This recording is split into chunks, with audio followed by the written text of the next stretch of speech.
Salut, moi c'est Louis et dans la vie je me passionne pour pas mal de choses. Mais s'il y a bien quelque chose qui me fascine depuis tout petit et encore plus maintenant en tant qu'adulte, c'est les jouets.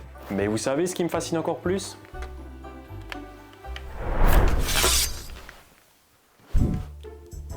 Les jouets de merde.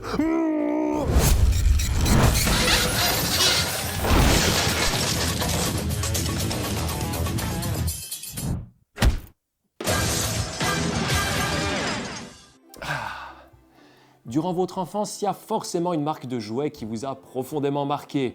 Une marque qui vous faisait vriller dans les rayons des magasins. Une marque qui vous a occupé durant des heures et des heures de jeu. Une marque qui vous a permis de raconter les histoires les plus folles que vous ayez pu imaginer. Et dans mon cas, cette marque, c'était Playmobil. Ah, Playmobil, cet appel à l'aventure, ces visages souriants même dans les pires des situations, et enfin ces publicités qui passaient à la télé et qui déchiraient. Tirez au canon, touchez, à l'attaque, le trésor est à nous. Playmobil, en avant les histoires. Playmobil, c'est une marque que vous connaissez forcément, c'est peut-être même un des jouets les plus célèbres au monde. J'ai dit un des plus célèbres. J'ai dit un des plus célèbres. La base d'un Playmobil, même si vous n'en aviez pas quand vous étiez gamin, vous savez forcément ce que c'est. Un simple bonhomme en plastique, en principe toujours souriant, avec différents points d'articulation au bassin, aux bras, aux mains et à la tête. Une véritable révolution à sa sortie en 1974, puisque jusqu'alors, les figurines étaient souvent dans une position immobile et figée, d'où vient le nom de la marque Play et Mobile, jouet mobile, simple mais ultra efficace. Playmobil, the toys that walk and bend and hold. La marque vient d'ailleurs de célébrer son 50e anniversaire, l'occasion rêvée de faire un petit retour en arrière et voir son évolution. Et ça va pas toujours être très beau à voir. Oh misère. Playmobil donc, c'est la création de l'entreprise Geobra Brandstätter, basée en Allemagne. D'ailleurs, ça se voit que c'est allemand quand on essaye d'articuler les figurines. Ok, j'avoue, c'est un peu limite. La marque s'est surtout faite connaître pour des thèmes tels que les cow-boys, les chevaliers ou encore les policiers, des concepts assez simples mais intemporels puisqu'on les retrouve encore aujourd'hui dans les rayons des magasins de jouets. Retenez bien cette information, ça va être important pour la suite. Cette simplicité, eh bien en fait elle a plu puisque 3 ans après la sortie de ces célèbres figurines, la marque avait déjà triplé ses ventes. D'ailleurs, le succès était tel que dans les années 90, la marque avait même lancé une gamme pour tout petit et construit un parc à thème. Pour vous rendre compte de la réussite de Playmobil, imaginez-vous qu'en 2012, l'entreprise avait écoulé plus de 55 millions de boîtes. C'est beaucoup, vraiment beaucoup. Et entre-temps, ils se sont pas seulement limités aux cow-boys, ces chers Allemands. Non. Dinosaures, hôpitaux, princesses, agents secrets, ranch, hommes des cavernes, pompiers, espace, pirates, fantômes de pirates, pirates contre hommes-poissons, etc.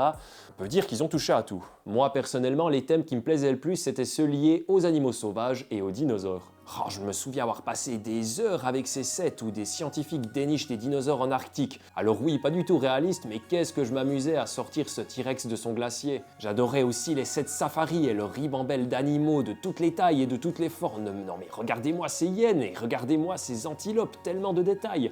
Oh, puis imaginez ma réaction le jour où j'ai appris que Playmobil allait sortir une figurine de cachalot. Oh là là, et quelle figurine, cette taille, ces détails. Oh là là, mais que de souvenirs. Jonas. Mais ce que j'appréciais le plus avec Playmobil, c'est que grâce aux nombreux bâtiments, végétaux et figurines, on pouvait créer tout un univers de jeux auquel on pouvait facilement intégrer d'autres marques de jouets, comme par exemple des figurines ou des véhicules.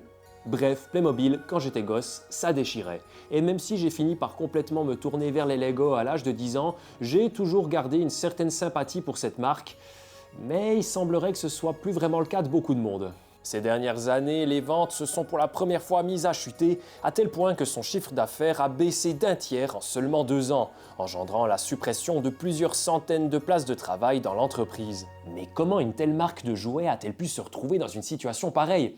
Eh bien, j'ai un petit peu réfléchi à la question et hormis le fait que les enfants s'intéressent de moins en moins aux jouets physiques, il y a pour moi 2 explications et la première est liée au facteur répétitif. On l'a déjà dit, Playmobil c'est une marque qui recycle régulièrement ses thèmes et qui se permet assez rarement de sortir des sentiers battus.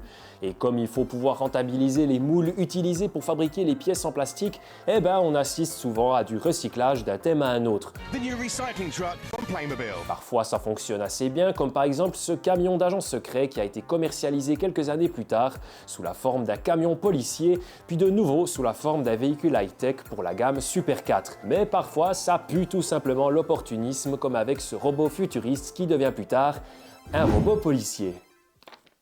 Hein? Après, je chipote un peu puisque dans la plupart des cas, le recyclage se justifie parfaitement et il faut quand même avouer que Playmobil produit très souvent de nouveaux éléments, parfois pour seulement un set. Mais là où je veux en venir, c'est que les rayonnages Playmobil, en plusieurs dizaines d'années, ils ont jamais vraiment changé de gueule, en apportant finalement peu de fraîcheur, ce qui pourrait expliquer une lassitude de la clientèle. La deuxième explication, et selon moi la plus probable, c'est que Playmobil n'a pas su évoluer avec son temps, ou du moins l'a fait trop tard. Prenons par exemple le concurrent numéro 1 de Playmobil et le fabricant de jouets numéro 1 au monde, à savoir Lego. C'est presque difficile à croire, mais l'entreprise danoise a un jour carrément frôlé la faillite. Une situation compliquée dont elle a pu se tirer en innovant grâce à des jouets révolutionnaires comme Bionicle, mais surtout en enchaînant des partenariats avec des licences ultra populaires au début des années 2000, comme Star Wars ou Harry Potter. When you make it, you feel it. Ce qui a eu comme effet que Lego n'a en fait jamais cessé d'acquérir de nouvelles licences pour étendre au maximum son marché. Je veux dire, on vit dans un monde où il existe des sets basés sur Transformers et The Office. C'est totalement improbable. Mais le plus dingue dans cette histoire, c'est qu'en presque un siècle d'existence, la marque Lego a gagné plus de terrain qu'elle en a perdu, au point qu'elle est littéralement en train de démolir toutes les autres marques de jouets actuellement sur le marché. Et aussi le porte-monnaie des collectionneurs.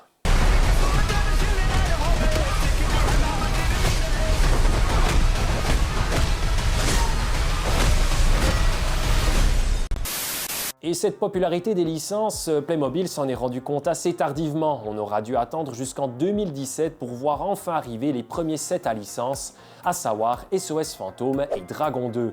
Et franchement, je trouve que ça rend plutôt bien sous la forme Playmobil. Oh, regardez, encore du recyclage. Mais autant c'était correct au début, autant ça a gentiment commencé à se péter la gueule avec les années. Alors on a eu de belles réussites comme la gamme Retour vers le futur, mais aussi des choses un peu moins jolies comme la gamme Astérix. Je crois pas que j'ai besoin de vous expliquer pourquoi. Et finalement de giga plantades comme la gamme Scooby-Doo ou encore Star Trek qui n'est en soi pas du tout raté, mais qui a fait la colossale erreur de vouloir recopier Lego en vendant des sets destinés aux adultes et donc à des prix qui frôlent l'indécence. Je vous jure, la réplique de l'USS Enterprise, c'est 500 balles. 500 balles 500 balles pour des Playmobil. Mais nous, on va plutôt s'intéresser à une licence acquise par Playmobil il y a maintenant plus de 2 ans, une collaboration tellement improbable qu'on en oublierait presque toutes les autres et qui résume à elle seule toute la problématique. Je parle bien sûr de Playmobil Naruto.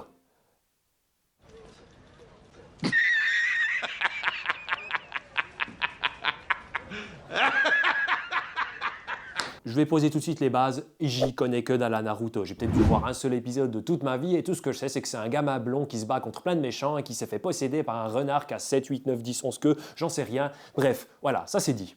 Mais alors pourquoi me concentrer sur une licence que je ne connais pas du tout? Eh bien déjà parce que de 1, ça avait l'air déjà bien naze, et de 2, comme la collaboration est super étrange, je voulais voir ce qu'elle avait à apporter aux enfants et aux collectionneurs. Spoiler, Rien du tout. Playmobil Naruto, ou plutôt Playmobil Naruto Shippuden, a débarqué dans les rayons en décembre 2022 avec une première série de 12 figurines à collectionner, suivie d'une seconde série en mai 2023. Mais il aura fallu attendre jusqu'en décembre pour voir arriver de véritables sets, soit 1 an après le lancement de la licence. Venant de Playmobil, je trouve la stratégie un peu étrange, d'autant plus qu'au moment où je tourne cette vidéo, on a seulement eu droit à 3 sets. Et quels sets, mesdames et messieurs? Tout d'abord, on a Sasuke contre Itachi et je sais pas ce que c'est en fait. On a comme un genre de bonhomme en feu qui attaque un type devant un bout de mur tagué. Et il y a vraiment des gens qui ont acheté ça? Ensuite, le restaurant Ramen Ishiraku qui pour le coup est déjà plus intéressant puisqu'on a droit à un très beau bâtiment à l'architecture asiatique et qui fait aussi office de pot à crayon. Et je plaisante même pas, c'est même mis en avant par Playmobil. Mais le set qu'on va analyser plus en détail et de loin le plus bizarre des trois, c'est celui-ci, à savoir Naruto versus Pain, vendu pour près de 50 francs mais acheté en magasin pour la moitié de son prix à peine 1 an après sa sortie. Comme tous les sets Naruto en fait. Ça vend du rêve. Hein.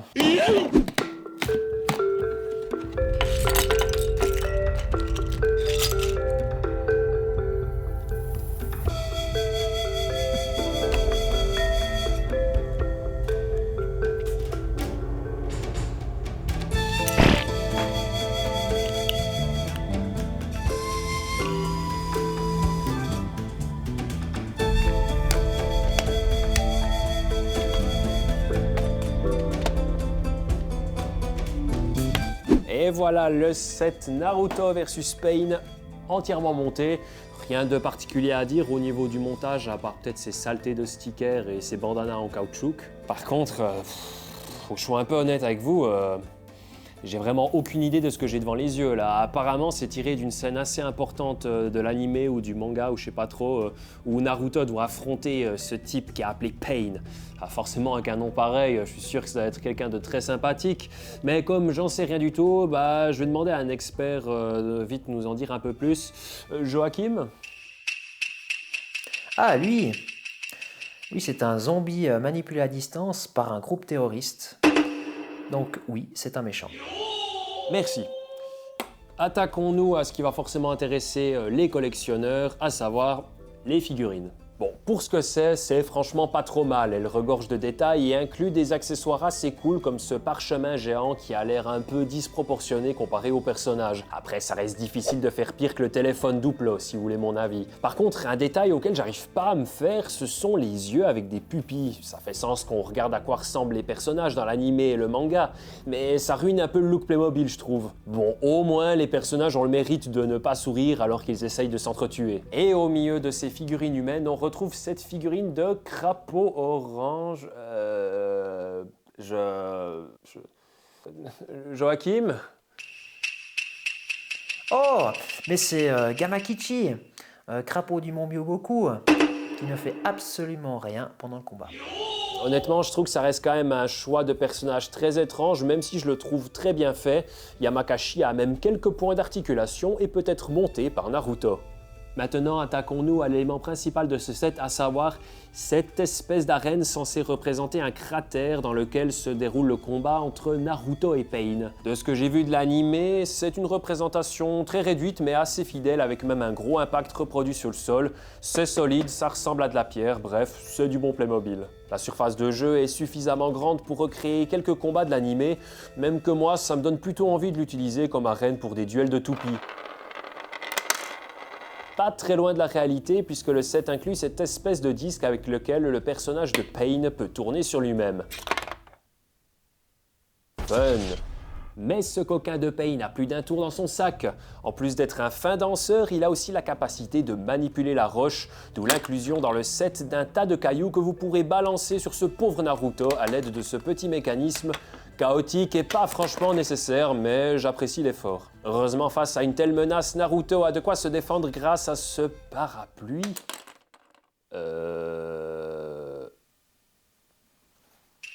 Alors ça, il s'agit de la technique signature de Naruto, le Futon Orbe Shuriken tourbillonnant. D'ailleurs, ça ressemble plus à une toupie. Si vous êtes un tantinet observateur, vous aurez peut-être remarqué ces petits trous totalement inesthétiques au centre de l'arène. En fait, vous pouvez y enfoncer des petites barres noires entre lesquelles est fixé Naruto. Je suis pas sûr de comprendre de quoi il s'agit exactement, mais vu l'illustration à l'arrière de la boîte, on dirait que Pain est en train d'entraîner Naruto à garder l'équilibre ou un truc du style. Mais non, c'est Pain qui est en train d'immobiliser Naruto en le transperçant de part en part avec des morceaux de métal qui les fait pousser de ses bras.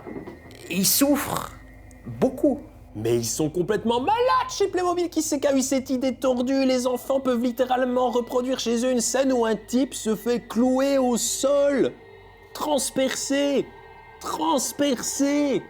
Qui a eu cette idée? Ah, et puis je vous ai raconté que lui kidnappait des enfants, lui s'est fait buter, et lui a génocidé tout son peuple. Non mais sérieusement, c'est quoi ce délire? On est littéralement passé de 7 avec des otaries qui fêtent leur anniversaire à une pseudo-crucifixion, j'en sais rien, je sais même pas comment appeler ça, je sais pas quoi penser. Quel gamin voudrait jouer avec ça? Merde quoi! Playmobil, en avant les histoires. Putain, puis j'arrive même pas à retirer ces pointes de merde. Oh, ah, c'est nul! Ah. Ok, j'en fais peut-être un peu des caisses, mais c'est quand même pas dingue. Et puis, honnêtement, bah attendez en fait, je vais vous le montrer, attendez, je vous montre ça, hop.